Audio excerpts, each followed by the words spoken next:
simply flooded the system with money. Yes, we did. That's another way to think about it. We did.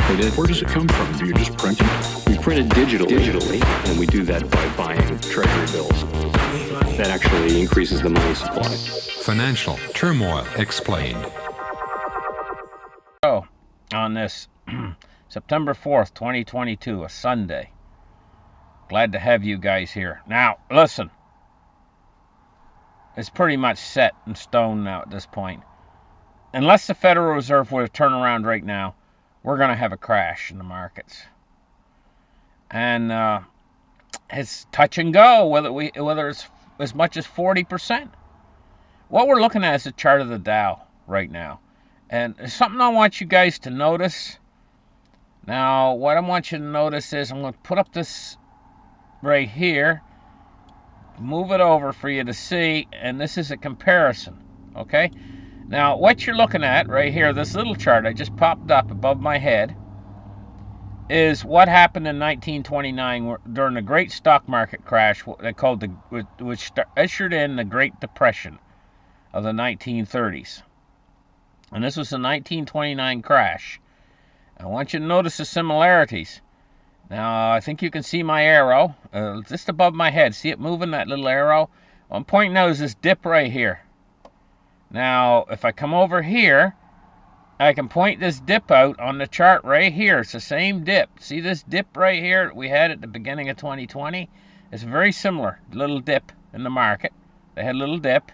And then they come out of that, and they went into a mad buying spree of equities. Buying on leverage. An awful lot of people got involved in the market during this period of time. See this massive rise up. Now see my little charter arrow above my head. See this massive rise up right here in the market to this peak and crescendo, right? And then we see the exact same thing happened here. Massive injections of money by the Fed, which was the equivalent, if not greater, and plus buying on margin. It's very similar. And stock buybacks and everything else that led us to this point where we reached this peak or this crescendo of roughly about 36,000 on the Dow. And see what happens next? Right here, at this point right here, see a little arrow above my head again to the chart of what happened in 1929. We see this fall off occurred in the markets. And very similar to what we just had, this fall off in the markets, and then a little bear market rally, and that's what they had, little bear market rally right there, see it? And then the precipitous drop of the 1929. Well, we're right on the edge of this precipitous drop. So you're asking yourself, when do you think this is going to happen? If you're asking me, when do I think it's going to happen? This precipitous drop? Well, it looks like now that we're getting closer, I can start to see how it's setting up. And the Fed is withdrawing liquidity from the system at a rate now. This month, they're starting at $95 billion a month that they're not going to roll over any longer. And they're going to withdraw that liquidity from the market. And so they're not going to get away with that for a month or two, and that's it. That they're not going to get away with it any longer than that. They're only going to be able to do that for a month or two.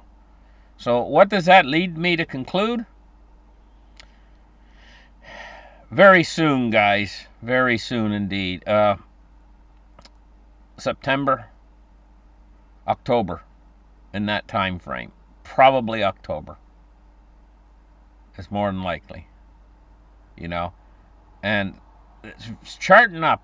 It's very similar looking pattern, to me anyway, as the 1929 crash. And it's probably going to be just as powerful. But there's a lot more to this than in 1929. What I mean by that is the Chinese real estate market is rolling over heavy. That's an $8 trillion market. And I mean, to the full extent of how that's going to play in. See, when you have things like this happen, it always takes a few months for it to play into the rest of the marketplace. So what's happening in China right now, the impact of that won't be felt for a few more months. Okay? At the same time, we've got Europe descending into chaos. And we're going to get into that right away. But what's happening in the markets today, pre-market? Well, we're seeing that the market is stabilized somewhat, but I wouldn't be surprised if it's actually down by the time the markets start on Monday. Taking a look here, we see Michael Pinto here. He's talking about the Fed is setting up the economy for an enormous crash. And I've heard him also talk about credit freeze, a credit freeze. What is a credit freeze? I've talked about this on my channel, and I said at 40% down in the markets, expect anything more than 40% down, expect a credit freeze. Basically what a credit freeze is because the system is so over-leveraged with debt that it starts a chain reaction within the banking system, and they just can't. Basically, it's like if you know, I mean, if you lose your job, you're not going to be able to pay your bills. Well, if the market falls, that's like them losing their job, and they can't pay, and when they can't pay, it starts a chain reaction. The next guy can't pay because he was dependent upon them, and they were dependent within the banking system I'm talking about. And derivatives start to pop, and the next thing you know, you get a credit freeze where banks stop all interbank lending to everyone. Not just the other banks, but to you, to businesses and everything. It just all, the system basically freezes up and locks and stops. And in such a situation, they've got a limited amount of time to get it unfrozen, and how they do that is with money. They freeze the unfreeze the larger entities with a bailout first, or a bail-in, one of the two. There's no third solution. It's either bailout or bail-in. And if you don't know what a bailout is or a bail-in, a bailout is when the government comes along and uses their pocketbook to bail out the bank. In other words, here's a giant, enormous loan to the banking system from us, Uncle Sam, the government, or whatever respective government we're talking about, into the banking sector, and unfreeze them because now they're liquid again. So the taxpayer basically pays for it. That's what they did in 2008. A bail-in is where they take the creditors to the bank, that's the depositors, you guys, and they steal some of your money. Think they can't do that? Yes, they can. They've written it into legislation already. They're allowed to do a bail-in. And so they have to do one of those two things. So your money is really not safe in the bank. You think it is, but it's actually not. By law, it's not safe in the bank. What else we're going to look at is just how the system right now is unstable. Look, this is in the heart of Europe, right here. This is the heart of Europe, right dead center, Prague. It's right in the middle of Western Europe. I'm not talking about Eastern Europe. I'm talking about Western Europe. This is in the heart of Western Europe, the heart of NATO, right in the heart of NATO, right in the center. Prague, Czech Republic. 70,000 people are taken to the streets. I got my eye on this because I've been predicting this. It's called civil unrest. People upset with their governments. This is coming big. This is just the beginning. This is the tip of the iceberg that's under the water. And the reason why people are upset is because the governments around the world, all over the world, not just in the West, but in the East too, the governments have been not playing fair with the people. They've been basically overriding what the people want. You know what the people want? The people want a happy life. And the government's threatened to take that away from you because they got their own goals and agendas. It's basically a polarized world now, where East is working against the West, and they're trying to both sides are working against each other. They're trying to take out the moorings from all the people. In other words, they're taking away everything you got, and they're going to make you so that you're going to starve. And so the people are starting to figure this out. Hey, it's them against us. They're going to do it. They're going to get us. And the people are they knew this all along. The government knew this all along. They knew which way this is all going. The people are the ones that didn't know. Now the people are starting to figure it out. You know, and I mean, this is a strange situation, but this might be the beginning. This might be just the very start of the seeds of something much, much larger beginning around the world, not just in the Czech Republic, but in other countries as well. Because this discontent is what's caused this. This is like when a patient goes into the doctor and he's got a rash. Well, the rash might be a symptom of a much greater disease. Right? Maybe the doctor just treats the rash and just looks at the rash, but there might be something else causing the rash. Well, that's the way with this. This is a symptom of something much greater, much deeper. And that's why this could spread, not just to the Czech Republic, with 70,000 people taken to the streets against the government. And why I take such note of this is because this is not just people on one side of the political divide marching. These people are joined from the left and right, unified. That's what makes me take notice. That's what makes me sit up and take notice. That this is caused by discontent in the people because we are getting the short end of the stick. We, the people, are getting the short end of the stick around the world, not just in North America. And they've used this political divide to divide and conquer us forever. They've used it, and it's worked very good for them. This is what's called a machiavellian tactic. Left and right wing politics, and we get so involved. We're like us, the people. We get so involved in this supporting our side, what we consider our side, whether it's left side or the right side. We get so involved in this that we forget about that they're giving us the shaft the whole way around. So what happens is the political thing swings from left to right every so many years when we go to the polls. So what happens is people get tired of it. They're like, oh, the left has been in now for 4 years. Oh, I can't stand it. It's oppression. And then what happens is then they vote the right in, and then after 4 years they say, oh, no, oppression, the same thing. We got to vote them out, and they vote back left again. So they vote left, right, and that's what you do when you march down the street. That's what they want you to do. They want you to march in line to their tune. They're playing the tune. You're marching in line to it. Left, right. So the pendulum swings every so many years in politics from left to right. But this is a marching. They've got you marching to their tune. And the people never seem to catch on. And why I watch this so carefully is because this is not left or right. This is both. Both the people in the left, the people in the right are in this march again in the Czech Republic. And that's why I'm watching this. Because I'm watching the seeds of something much greater that could be coming very soon down the pike. Is a tremendous appeal from the people of Earth to stop these crazy wars they got going, where they sit up in their positions of power and they look down at all of us and they say, hey, you guys go over there and fight them. And this is an extension of how they do it in the politics, how they keep you involved in the politics with this left-right paradigm. The extension of that is the wars.